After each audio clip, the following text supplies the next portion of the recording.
Today, two topics. One, the Insta360 Go 3S. And second, I like to take the chance to talk about the company Insta360 and some of the quotes from its CEO, Jingkang, or some might call him JK, who's actually the youngest CEO of a listed company in China. First, let's talk about the camera itself.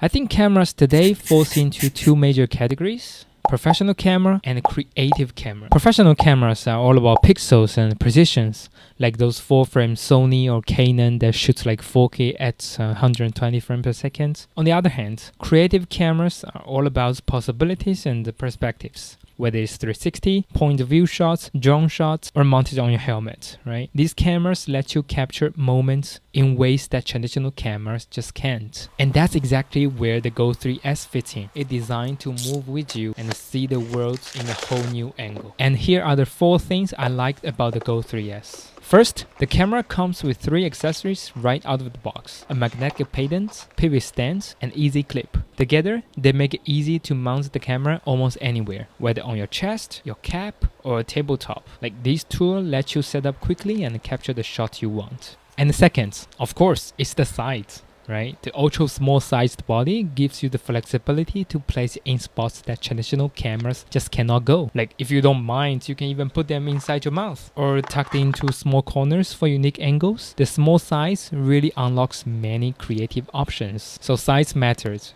but in a different way. Number 3, magnet. This camera got built-in magnet, so you can just stick it onto any metal surface and hit record. Same idea as the first point. It's all about making it super easy to set up anywhere, so you naturally end up shooting more without even thinking about it. And number 4, the flip-up screen and the real-time monitoring. When you're filming yourself, the flip-up screen lets you see exactly how you look in the frame, so getting the shot just right is super easy. Even when the camera's off the action part, you can still check your shots in real time, keeping you in control no matter where it's placed. However, life is all about compromise. And same goes for the camera. Every action has its equal opposite reaction, and every advantage comes with a disadvantage.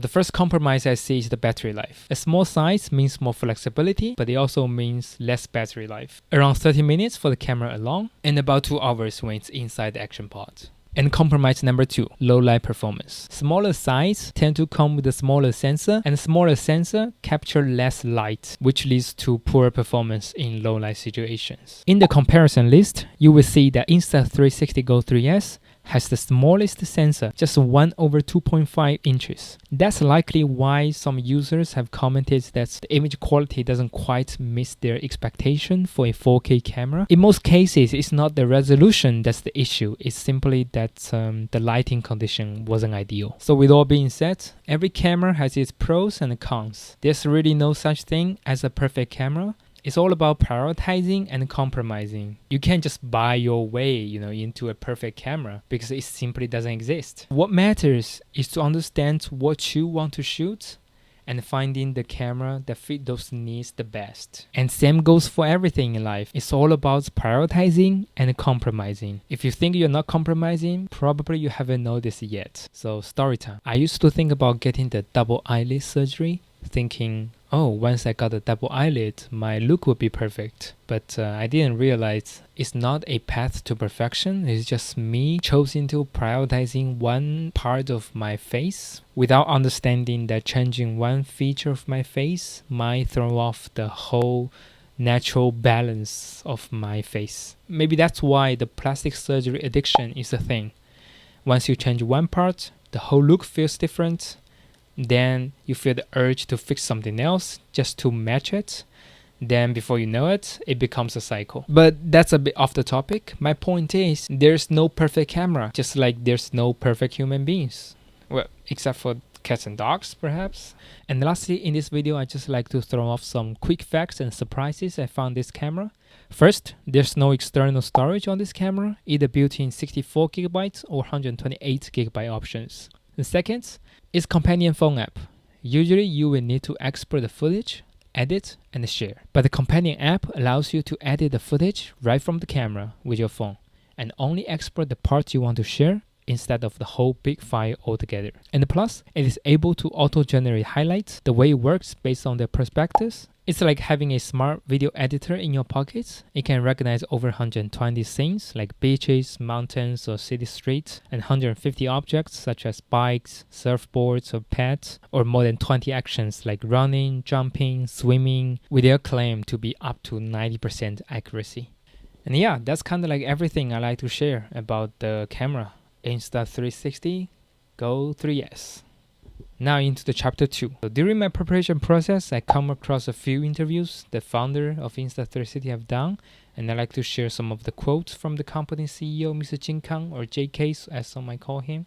The first quote: new opportunities appear when demand shifts or technology leaps forward. People nowadays always ask like, where's the new opportunity? Where's the new opportunity, right? And JK kind of gave us a general direction.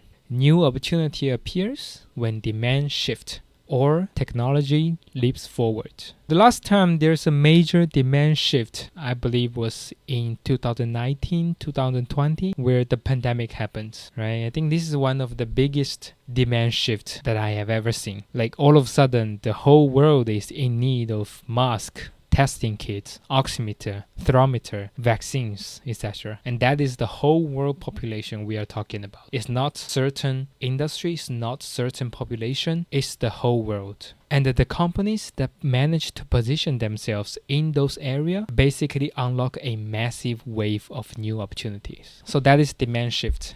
And technology leaps forward. Well, one example I can think of is the discovery of GLP-1 based drugs from Novo Nordisk, like the Ozempic. It was the result of a decade of research into how our body regulates blood sugar and appetite. Turning that science into a safe, effective drug was a massive breakthrough, and it completely changed what doctors can offer patients today. And that, of course, creates a massive growth for the company. Quote number 2. This is not necessarily a quote, but a dialogue. The reporter is asking, once you identify a need, how do you meet it? And Liu Jingkang says, there are two scenarios. Sometimes we know exactly what users want and how to solve it. That usually goes into the next gen product. Other times, we see a direction of the need, but the solution isn't clear yet. That's when we start building tech in advance. A camera alone isn't a complete solution. Even with perfect camera, most people still don't know how to shoot great photos or videos. Editing, color grading, and creative storytelling are all gaps. If you really have money, you could just hire a pro, but the gap between a camera and a pro is exactly where we focus our tech.